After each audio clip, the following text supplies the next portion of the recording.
boa tarde, ministro. Muito obrigado pelo seu tempo e sua atenção com os nossos assinantes. Eu queria iniciar, ministro, com a pergunta do dia, né? Acho que a pergunta mais quente do dia é sobre o auxílio emergencial. Na visão do senhor, ele será prorrogado? E, se sim, em quais valores e quais parcelas o governo está estudando nesse momento? Muito boa tarde, obrigado pela sua presença. Boa tarde, Jota. Primeiro, dizer que nós estamos ainda na terceira parcela do auxílio emergencial para os mais vulneráveis, que são as famílias que estão no Bolsa Família, né? E nós, além das 19 milhões de beneficiários que nós temos no Bolsa Família, nós encontramos, né, mais 45 milhões, né, em números redondos, que vai a 64 milhões de pessoas que são hoje os beneficiários, né? E é importante também dizer que nós encontramos mais de 25 milhões de pessoas, que são aqueles considerados informais ou invisíveis, que nunca estiveram em nenhum programa de governo algum, não estavam e não estão no cadastro único, né? E são aqueles que o presidente Bolsonaro sempre teve uma grande preocupação, são aqueles que trabalham de dia para comer à noite. Nós hoje os temos 100% identificados, bancarizados. Nós temos uma conta na Caixa Federal, uma poupança digital aberta, nominalmente para cada uma dessas pessoas, o que vai permitir que, após esse processo todo, né, de enfrentamento da pandemia, a gente possa ter políticas públicas que possam promover e melhorar e muito a condição de inserção na economia brasileira dessas pessoas, que eu acho que é um fator muito importante.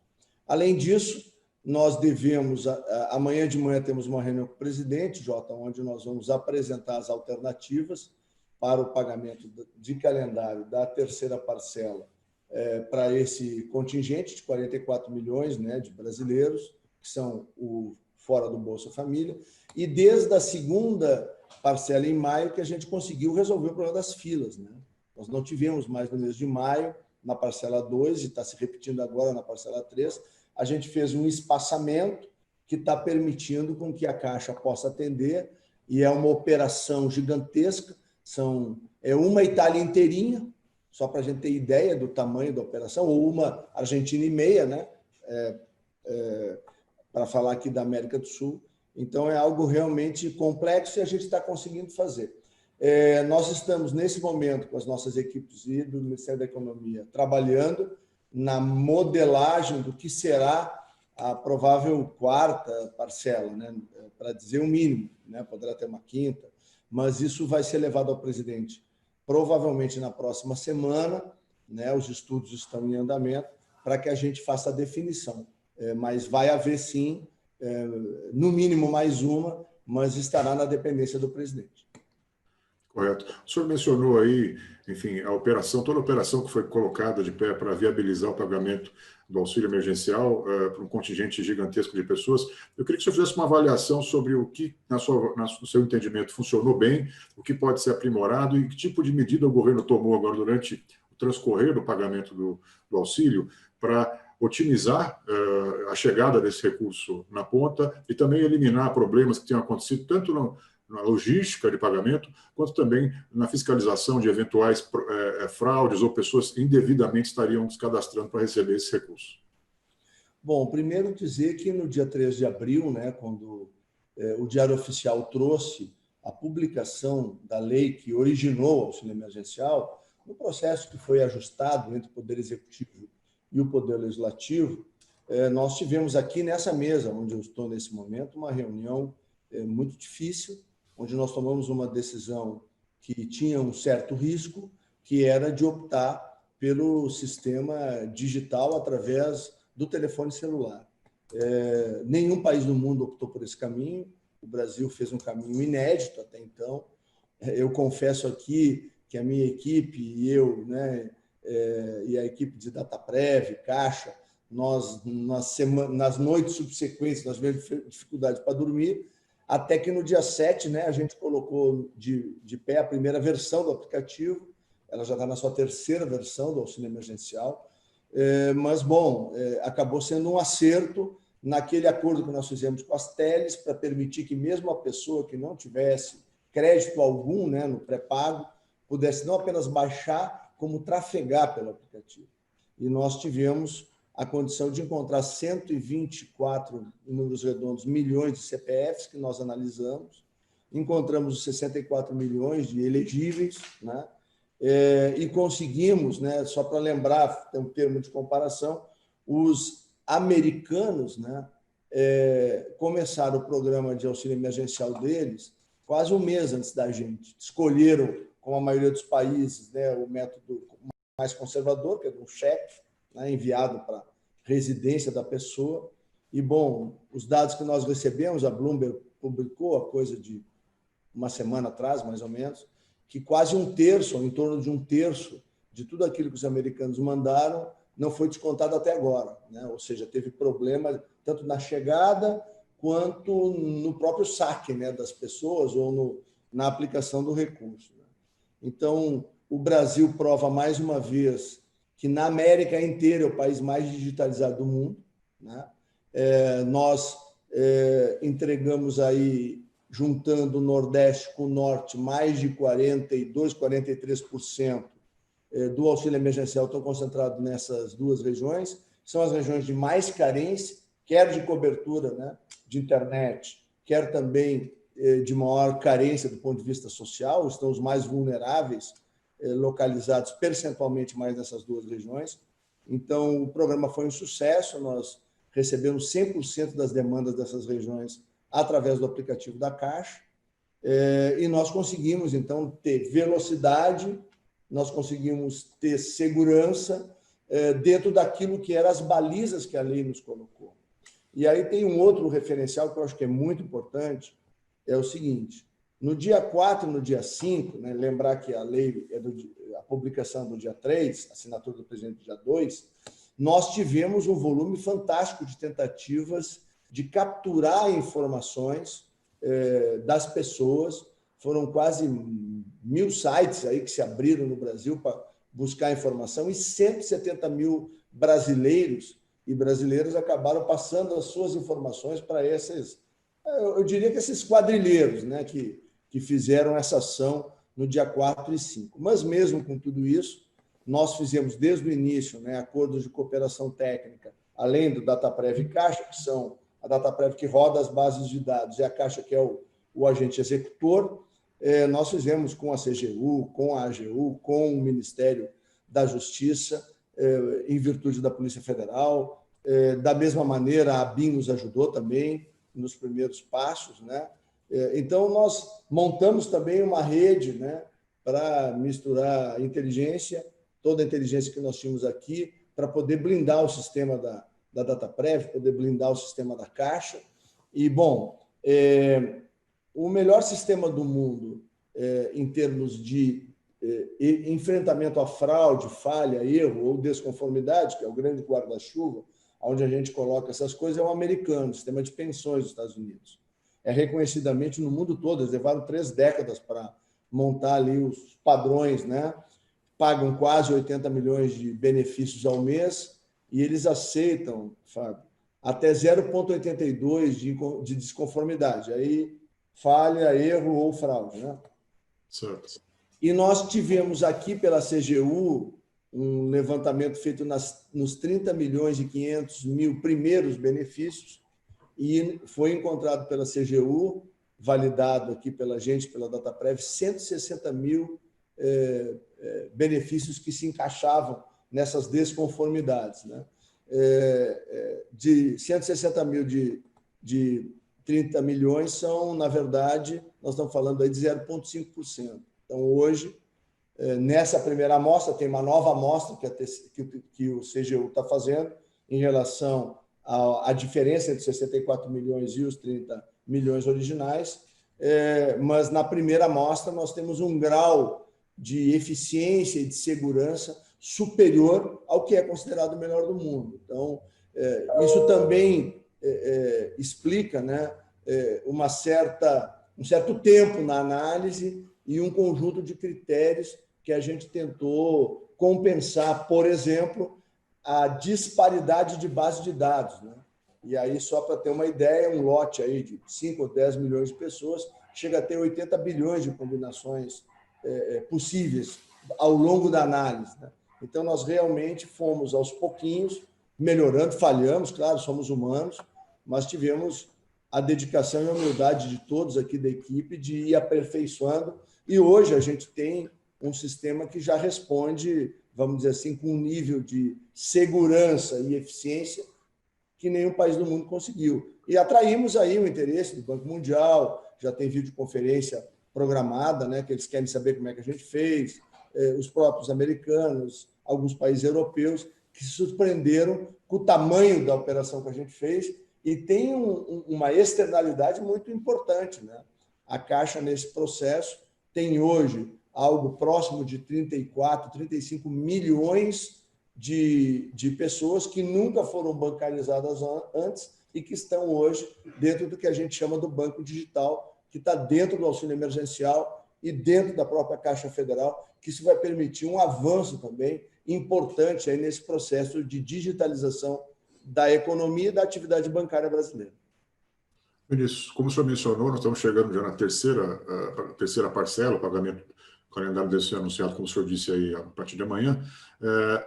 E a grande discussão agora é com relação à porta de saída, já que essa crise, aparentemente, ela será uma crise econômica mais longa do que se imaginava ali no início da pandemia. Eu pergunto ao senhor, nós temos acompanhado a discussão em vários ministérios, em várias áreas do governo, sobre a extensão dos programas sociais já existentes, sobre a criação do Renda Brasil, incorporando, inclusive, pelo menos inicialmente, uma parcela desses, como o senhor mencionou, desses invisíveis, desses informais que estavam fora de qualquer tipo de programa social e que agora estão, de alguma maneira, recebendo esse auxílio temporário. Como é que o senhor entende ser possível incorporar pelo menos parte desses informais nos programas perenes de transferência de renda? Existe recurso para sustentar um programa dessa amplitude na visão do senhor? Bom, primeiro eu acho que nós já vínhamos tratando, eu digo nós, né, porque no período que eu estava na Casa Civil, e em novembro do ano passado, estava aqui nesse ministério, né, o ex-ministro Osmar Terra, nós começamos já a tratar em novembro do ano passado uma refocalização do Bolsa Família. O Bolsa Família, ao longo do tempo, ele perdeu essa capacidade. Em muitos momentos, ele foi trabalhado como uma pescaria eleitoral, né? E um programa que tinha fim em si mesmo, né? Então, a gente já vinha desde novembro do ano passado trabalhando numa visão de ter verdadeiramente no Brasil um programa de renda mínima que pudesse ser um colchão de proteção para os mais vulneráveis, mas que toda a estrutura, vamos dizer assim, a externalidade do programa, através do Sistema Único de Assistência Social, que nós temos numa organização tripartite assemelhado do SUS, e que o executor são os municípios, os 5.570 municípios brasileiros, nós temos que construir o caminho da promoção dessas famílias, né? Até porque, em vez do município ter lá, sei eu, 1.000, 2.000, 3.000 famílias recebendo um ticket médio de R$ 192, é melhor ele lutar e trabalhar para que cada uma dessas famílias possa elevar sua renda média para 500, 600, 800, 1.000, 2.000, 3.000 reais, ou seja, fazer com que haja uma ascensão social em busca de um caminho de melhor prosperidade para as pessoas e para essas famílias. E aí, claro, conjugar esforços de treinamento, qualificação, estímulo à empregabilidade. Então, a gente vem trabalhando com várias variáveis desde novembro do ano passado para fazer isso. Então, hoje está consolidado dentro aqui do Ministério, lá na economia, dentro do próprio governo, né, a visão de que nós temos que caminhar e a porta de saída desse processo que nós estamos vivendo agora será conjugar, na minha visão, um programa de renda mínima que, por um lado, ele dá segurança às pessoas, cuida dos mais vulneráveis, e, do outro lado, com esse cadastramento que a gente logrou fazer, e se tu somares, Fábio, aos 25 milhões, mais ou menos entre 7,5 a 8 milhões dos MEI, né, que são os microempreendedores individuais, a gente vem discutindo com o Banco Central, né, alternativas, e com o Ministério da Economia também, alternativas que eu vejo através do microcrédito. Eu acho que o microcrédito pode ser a chave de uma maneira simplificada, para a gente poder dar condições a que essas famílias, porque imagina, 19 milhões de pessoas recebendo dentro do programa do Bolsa, que será um programa de renda mínima, com estímulo à empregabilidade, por exemplo, do jovem, do chefe de família, seja ele homem ou mulher, no Bolsa, aonde ele vá para o emprego com carteira assinada, mas, em contrapartida, ele tem a segurança de que, se houver qualquer problema, ele volta. Ele não tem que entrar na fila de novo, porque todo o programa foi construído onde a pessoa fica lá, tem a oportunidade de ganhar um emprego com carteira assinada e não vai com medo de que, bom, mas se der qualquer problema no emprego que eu estou indo, eu tenho que voltar para a fila, eu não volto direto para o programa. Então, a gente quer consertar essas coisas, né? Para dar essa segurança e aí ter toda a estrutura da assistência social brasileira ajudando a que essas pessoas possam progredir e prosperar. E, em paralelo, seriam mais em torno de 34 milhões de pessoas e famílias, né, pelo impacto, né, que, através de programas de microcrédito, a gente pode conseguir que essas famílias façam a sua sustentabilidade, retornando à atividade econômica, e vem a importância do discurso do presidente Bolsonaro, que desde março ele apanhou injustamente muito naquela época, defendendo o equilíbrio, ou seja, todos os recursos foram dados, a condição de que a saúde pudesse dar, né, o cuidado e o enfrentamento à enfermidade. Os chineses nos deram esse presente grego aí para o mundo todo, né? E o SUS vem dando uma resposta muito positiva. O nível de recuperação de doentes do Brasil é um dos maiores do mundo, né? Nós temos claro, uma vida perdida já é uma tragédia. Agora, nós temos aí uma média por milhão de habitantes muito inferior às economias europeias, por exemplo, que são muito mais pujantes que a gente, muito mais fortes que a gente, muito mais tecnológicas que a gente, mas o desempenho dos europeus, por exemplo, combatendo o coronavírus, ele chega a ser, na referência por milhão, no caso dos óbitos, que é um fator de mensuração e comparável, né? Eles têm alguns 3 a 4 vezes mais do que tem no Brasil hoje, né? Então, isso demonstra que, apesar de todas as críticas, apesar de tudo, e tem uma narrativa aí muito complexa, né, na imprensa brasileira, nós estamos conseguindo fazer um bom enfrentamento da doença em si.